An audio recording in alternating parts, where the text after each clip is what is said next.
Հրապարակը գրում է. ԱՄՆ փոխնախագահ Ջեյմս Դեյվիդ Վենսը, ինչպես հայտնի է, փետրվարին կայցելի Հայաստան եւ Ադրբեջան։ Ակնհայտ է, որ այցի գլխավոր նպատակը թրիփի մեկնարկն է լինելու։ Հնարավոր է համատեղ ընկերություն հիմնելու մասին համաձայնագիր ստորագրվի, որում կամրագրվի, որ ամերիկյան կողմին բաժին կհասնի այդ ընկերության 74, Հայաստանին 26%-ը։ Թրիփը, սակայն, միակ ուղղությունը չէ, որ լինելու է Վենսի ուշադրության կենտրոնում։ Իշխանական կուլիսներում խոսում են, որ հնարավոր է նաև փաստաթուղթ ստորագրվի, համաձայն որի Հայաստանն ԱՄՆ-ին է վերապահելու մոդուլային ատոմակայանի կառուցումը։ Այս թեման արդեն մի քանի տարի է շրջանառվում է իշխանության համակարգում։ Նման հայտ ներկայացրել է նաև Ռուսաստանը։ Բնական է, որ որոշումը քաղաքական է լինելու։ Արևմուտքն ու ԱՄՆ-ն Ռուսաստանին տարածաշրջանից դուրս մղելու իրենց ծրագրի մաս են համարում մեծամորի ատոմակայանի փակումը և մոդուլային ատոմակայանների կառուցումը։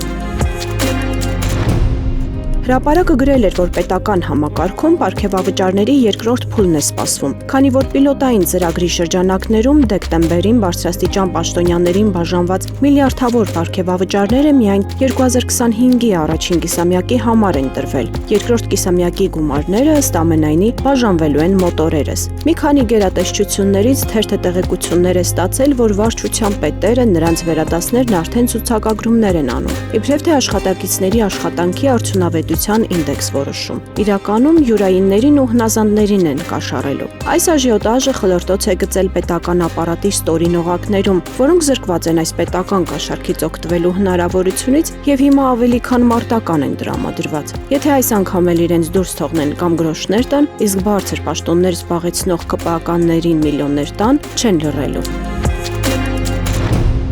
Ժողովուրդը գրում է. ԿՊ վարչությունը ընտրացուցակի թեկնածու է դարձնում մի մարդու, որի անունը կապվում է քրեական վարքագծի, սպառնալիքների եւ բռնության պատմությունների հետ։ Խոսքը իշխող կուսակցության անդամ Արագածավանի կոմունալ բաժնի պատասխանատու Սուրեն Թորոսյանի մասին է, ով այսօր ոչ միայն ԿՊ շարքում է, այլև ցանկություն ունի падգամավոր դառնալու։ Հանրային դաշտում արդեն շրջանառվում է տեսանյութ, որտեղ ԿՊԱ-ական պաշտոնյան պատմում է, թե ինչպես է ֆուտբոլի գնացող 7-ից 8 տարեկան երեխային իջեցրել մեքենայից միայն այն պատճառով, որ երեխան արցախցի է եղել։ Սրան հաջորդում են արդեն ուղիղ սպառնալիքները։ Թորոսյանը տեսանյութում ասում է, որ ճշտել է երեխայի ծնողների աշխատանքը եւ համախոհներին խոստանում է. երկուշաբթի կզբաղվեմ դրանցով, նման մարդկանց դուրս ենք շպրտելու համակարգից։ Նույն Սուրեն Թորոսյանը մեղադրյալ է նաեւ մեկ այլ գործով՝ համագյուղացուն փայտով հարվածելու եւ դեմքին գազ փչելու դեպքով։ Եվ այս ամենի ֆոնին ԿՊԱ-ական պաշտոնյան տեսանյութում ողջույններ է հղում տեղական ԱԱԾ-ին ու ոստիկանությանը։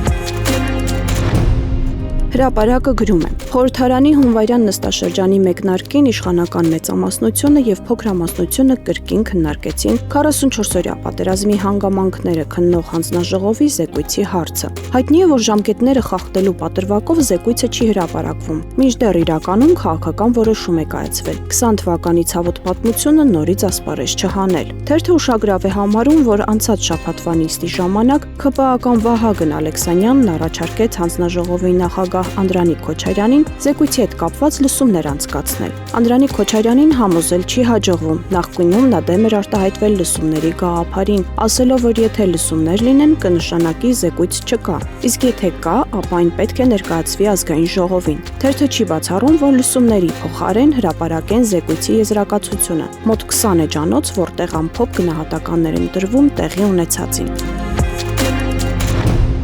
Հրապարակը գրում է. Քաղաքացիական պայմանագիր կուսակցության վարչության երեկվա նիստում իշխանականները Սյունիքի մարզի Մեղրի համայնքի ՔՊ կառույցի տարածքային խորհրդի նախագահի պաշտոնում հաստատել են համայնքի ղեկավար Սամվել Բաբայանի նախկին թիմակից ներկայում ԿՊԱ-ական դարձած Խաչատուր Անդրեասյանի թեկնածությունը։ Միաժամանակ Անդրեասյանին նշանակել են ՔՊ-ի Մեղրիի նախընտրական շտաբի պետ հունիսի ընտրությունների համար։ Անդրեասյանը, որը ճամբարափոխ էր եղել, դարձել ԿՊԱ-ական, իր թեկնածություններ առաջադրել ՔՊ տարածքային խորհրդի նախագահի պաշտոնում, որպեսզի շարունակի կարիերան համայնքապետի պաշտոնում, սակայն ՔՊ-ից լավ դաս էր ստացել։ Նա ճիշտ է ընտրվել էր ՔՊ խորհրդի անդամ, սակայն նրան նախագահ չէին ընտրել։ 7 ընտրողից 6-ը նրան կողմ չէր քվեարկել։ Փոխարենն անցել էր Աննա Հակոբյանի մտերիմը Անդրանիկ Հովհաննիսյանը, որը Փաշինյանի կնոջ հայտարարած հաջողակից սկսնակին ծրագրի շրջանակներում դրամական աջակցություն է ստացել բիզնես պրոյեկտ իրականացնելու համար եւ Մեղրիում էլ նրան ընկալում են իբրև Աննա Հակոբյանի մերձավոր։ Սակայն պարզվում է այս ամիսներին շատ ջրեր են հոսել։ Վարչությունը մերժել է Անդրանիկ Հովհաննիսյանի նախագահությունը ու հայտարարվել են նոր ընտրություններ։ Ներկուսակցական կրքերն այնքան են լարվել, որ ծեծկռտուք է տեղի ունեցել։